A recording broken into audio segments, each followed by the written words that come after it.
পেঁয়াজি তো সবাই বানান এবং সবার ঘরেই কিছু না কিছু পেঁয়াজি রোজার মধ্যে তৈরি হয়। তবে আজকে আমি দেখাবো ব্যতিক্রমধর্মী একটি পেঁয়াজি। খেতে অসাধারণ এই পেঁয়াজিটি আপনাদের সাথে শেয়ার করার জন্য চলে আসলাম।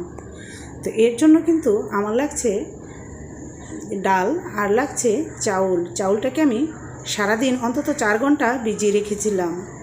এখন আমি ব্লেন্ড করে নিচ্ছি, তবে আগে চাউলটাকে একটু ব্লেন্ড করে নিলে ভালো হয়। এবার ডালটাকে সাথে করে ব্লেন্ড করে নিচ্ছি।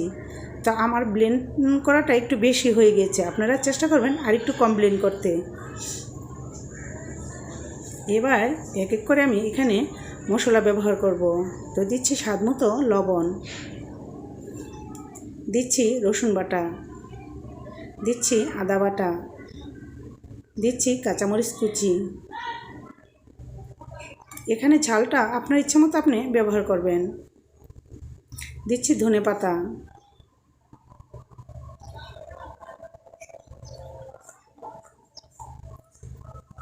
এবার দিচ্ছি পেঁয়াজ কুচি, তারপর দিচ্ছি হলুদ, দিচ্ছি সামান্য মরিচের গুঁড়ো, দিচ্ছি জিরের গুঁড়ো, দিচ্ছি ধনে পাউডার,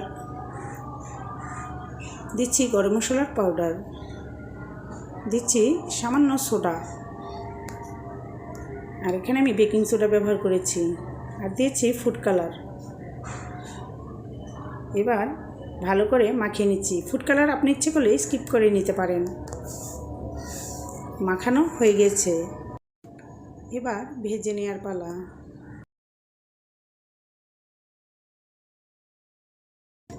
এখন চুলাতে একটি প্যান বসিয়ে তাতে তেল দিয়ে তেলটাকে গরম করে নিয়েছি।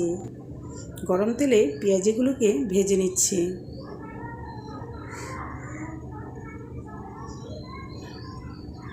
এক পিঠ যখন ভালো করে হয়ে যাবে আরেক পিঠ এভাবে উল্টিয়ে দিতে হবে।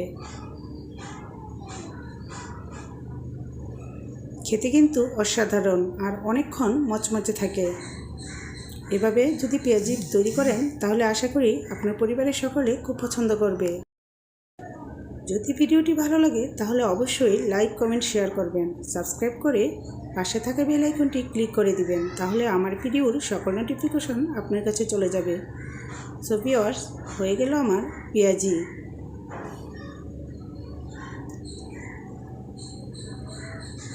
ভালো থাকবেন ভিউয়ার্স। আল্লাহ হাফেজ, আসসালামু আলাইকুম।